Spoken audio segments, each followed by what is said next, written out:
একদিন আমি আয়েশা রাদিয়াল্লাহু তাআলার কাছে গেলাম। যাওয়ার পর আমি বললাম, হে আয়েশা, রাসূল করিম সাল্লাল্লাহু আলাইহি সাল্লামের জিন্দেগিতে এমন কোনো আশ্চর্যজনক ঘটনা ঘটেছে সেটা তুমি আমাকে বলো। তখন সালামা রাদিয়াল্লাহু তাআলা বলেন, আমি দেখলাম আয়েশা রাদিয়াল্লাহু তাআলা কান্নায় লুটিয়ে পড়ছেন, কান্নায় ভেঙে পড়ছেন। তখন আয়েশা রাদিয়াল্লাহু তাআলা বলেন, হে সালামা শুনো, এক রাতে রাসূল করিম সাল্লাল্লাহু আলাইহি সাল্লাম আমাকে বলেন, হে আয়েশা, আজ রাতে তুমি আমাকে ছেড়ে দাও। আজ রাতে আমি আমার রবের ইবাদত করব, তুমি আমাকে ছেড়ে দাও। আয়েশা রাদিয়াল্লাহু তাআলা বলেন, আল্লাহর কসম, হে নবী, আপনি যা চান তাই আমি চাই।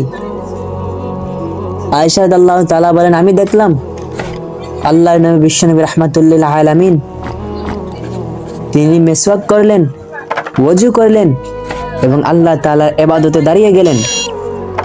যখন তিনি ইবাদতে দাঁড়িয়ে গেলেন তখন আমি দেখলাম তিনি কান্নায় ভেঙে পড়ছেন, তার চোখ থেকে ঝরঝর করে পানি ঝরছে। এমন সময় ফজরের আজানের সময় হয়ে যাচ্ছে। বিলাল রাদিয়াল্লাহু তাআলা কাছে আসছেন এবং বলছেন, হে নবী, আপনি কেন কান্না করছেন? আপনি কেন কান্না করছেন নবী? আপনার তো সামনে পিছনে কোনো গুনাহ নেই। আল্লাহ তাআলা সমস্ত গুনাহ মাফ করে দিয়েছেন, ক্ষমা করে দিয়েছেন। আল্লাহর নবী বিশ্বনবী রাহমাতুল লিল আলামিন বলেন, হে বিলাল শুনো, আমি কি আল্লাহ তাআলার শুকরগুজার বান্দা হব না?